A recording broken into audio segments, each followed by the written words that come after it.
Kayak Fishing Tales is brought to you by Ocean Kayak, makers of the Trident and Ultra series of fishing kayaks, and the Torque, which features a removable Minn Kota motor. Check them out at oceankayak.com.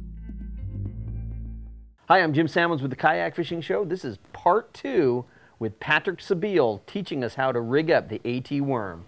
Patrick, you're at it. Oh yeah, and as you know, there's so many ways we can rig the A.T. worm, so I select several models. We've seen 4 first in the first video. Let's see on that one, 4 more rigs to go. And for you guys, for kayak, you will love what gives that bait to you possibilities. So, look, let's get rid of that. So, one of the things which is great, because that worm is hollow all the way, you can inverse rig it.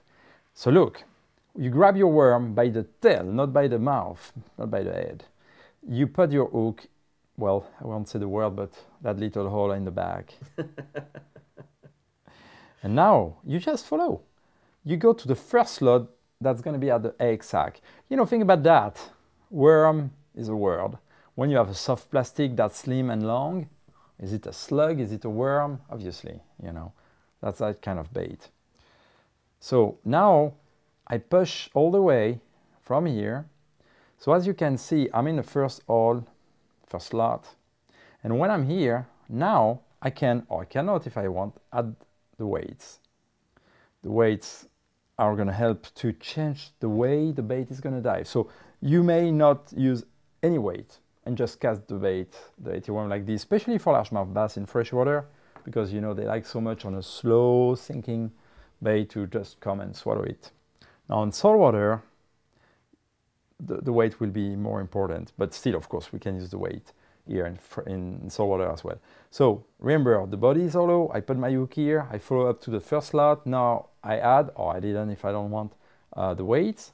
And now I go to the last slot. Make sure to go right in the middle to be at the very beginning of the cut that is in the back, right here. You can see it well, I think. And here you go. So your worm is inversed. Not only it casts way better than a regular worm, because when you hook a worm by the head, typically when you cast, the worm tends to bend in the air, so it makes a lot of resistance. In that case, look, it's just go straight. But same thing when you enter in the water. If you want to fish in the kelp or any kind of heavy cover, it can be trees, it can be grass, it can be rocks. This way you can flip it, you can pitch it, you can make a long distance cast, and that goes through it so well.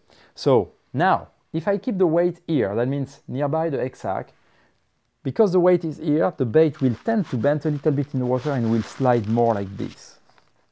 If I need to have a faster descent, or if I have the wind against me, and I need to counterfight the wind, then I move the weight here in the round part of my weight. In that case, I cast a bit better, and when it dives more this way.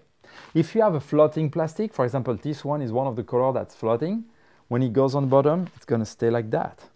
And because that tail is split and you see it's pretty chunky, every time you twitch it and move it, it gives a lot of action to that bait without moving it a lot. For finicky fish, it's fantastic. Think about that sometime if you fish in shallow water, for example, for the halibut or many fish like that, which you know are very well known to grab the very end. That's perfect. You can even drift. I drift for bass sometime like that and catch them plenty. Stick around for our next video where Patrick is going to show us more unique ways that you can rig the A.T. worm. For outstanding customer service, expert advice, and an extensive selection of quality kayak fishing products, visit Hook One at kayakfishinggear.com.